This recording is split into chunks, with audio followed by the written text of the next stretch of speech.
Praise the lord everyone. మరొక వారంలోనికి, రెండవ ఆదివారంలోనికి దేవుడు మనలందరినీ ప్రవేశపెట్టిన్నారు. ఈ యొక్క విశ్రాంతి దినము దేవునికి ప్రతిష్టమైనది గనుక మనమందరము దేవుని సన్నిధిని ఎక్కువగా ఆశ్రయించుటకు, ఆయన సన్నిధిలో ఆయన మనతో ఏం మాట్లాడనై ఉన్నారో వినడానికి మన ప్రాణాత్మ శరీరమును సిద్ధపరుచుకొని, మనల్ని మనం ఖాళీ పాత్రలుగా చేసుకొని దేవుని సన్నిధిన వినయంతో విధేయతతో మనము ఆయనకు సబ్మిట్ చేసుకున్నప్పుడు నిండైన పాత్రలుగా దేవుడు నింపి పంపిస్తారు ఆశీర్వాదములతో, తన కృపతో. కనుక అట్టి విధేయత కలిగి దేవుని సన్నిధిని ఆశ్రయించండి. ఈరోజు జీవాహారము కీర్తనలు 142వ కీర్తన 5వ వచనం. యెహోవా, నీకే నేను మొరపెట్టుచున్నాను, నా ఆశ్రయ దుర్గము నీవే, సజీవులున్న భూమి మీద నా స్వాస్థ్యము నీవే అని నేను అనుకుంటుని. Psalms chapter 142 verse 5.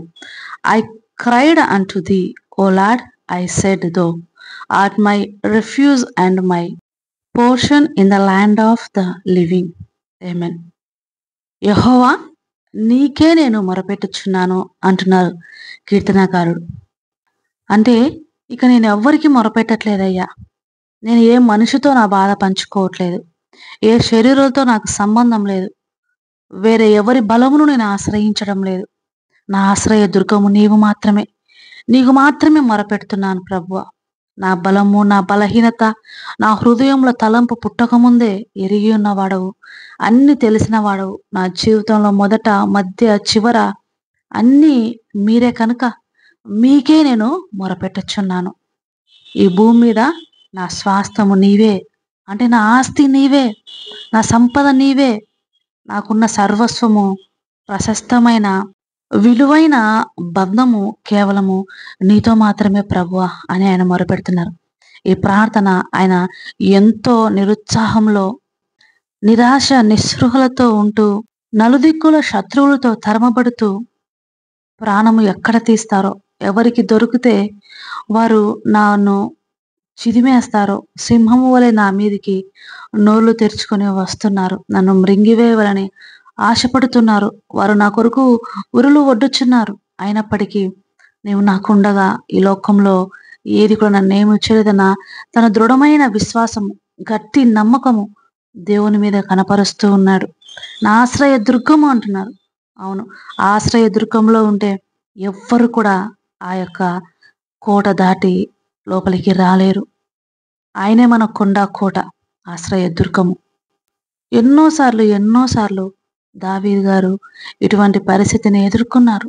దేవుని కాపుదలను ఆయన అనుభవించారు. కనుకనే ఈ యొక్క నమ్మకం, నేను ఏర్పరచుకున్న భాగము, నా గిన్నె, నా భాగం నీవే ప్రభువా అంటారు 16వ కీర్తన 5వ వచనంలో కూడా. అలాగే ఆయన దేవాది దేవుని యొక్క వాగ్దానము పైన, ఆయన మాటల పైన ఎంతో విశ్వాసం ఉన్న వ్యక్తిగా మనము ఎప్పుడు కూడా ఆయన యొక్క విశ్వాసాన్ని ఎత్తైన స్థితిలో మనము చూడవచ్చు. అపొస్తలుడైన పౌలు దేవుని నిమిత్తము బాధింపబడుతున్నారు, హింసింపబడుతున్నారు, సువార్త ప్రకటింపబడిన నిమిత్తము అన్యజనులందరూ దాన్ని విని నిమిత్తము ప్రభువు నా పక్షము నిలిచి నన్ను బలపరిచెను, అలాగున నేను సింహపు నోటి నుండి తప్పించబడితిని అంటారు ఆయన 2వ తిమోతికి రాసిన పత్రిక 4వ అధ్యాయంలో. ప్రభువు నా భాగం కాబట్టి నేను ఆయన యందు ఆశ పెట్టుకొందును అని నా ఆత్మ నాతో చెప్తున్నదని విలాప వాక్యంలో 3వ అధ్యాయంలో రాయబడి ఉంటుంది. సహోదరి సహోదరులారా, మనము ఈ లోకంలో ఏ మనుషుని ఆశ్రయించినా, లేదా ఎంత గొప్పవారుగా ఈ లోకంలో పిలువబడుతున్న వారిని, అధికారులను ఆశ్రయించినప్పటికీ దేవుని యొక్క ఆశ్రయ స్థానం కంటే గొప్పది ఎప్పటికీ కానేరదు.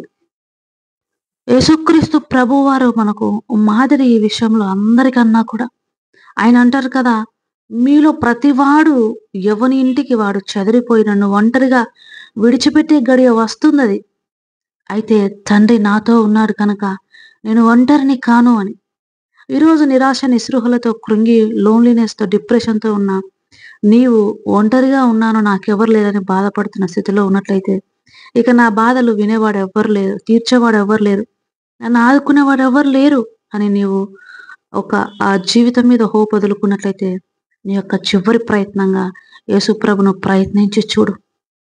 ఆయన శిలువ మరణంకు అప్పగించు వరకు తండ్రి నాతో ఉన్నాడని ఈ లోకంలో అట్టి విశ్వాసంతో ఘన విజయం సాధించారు.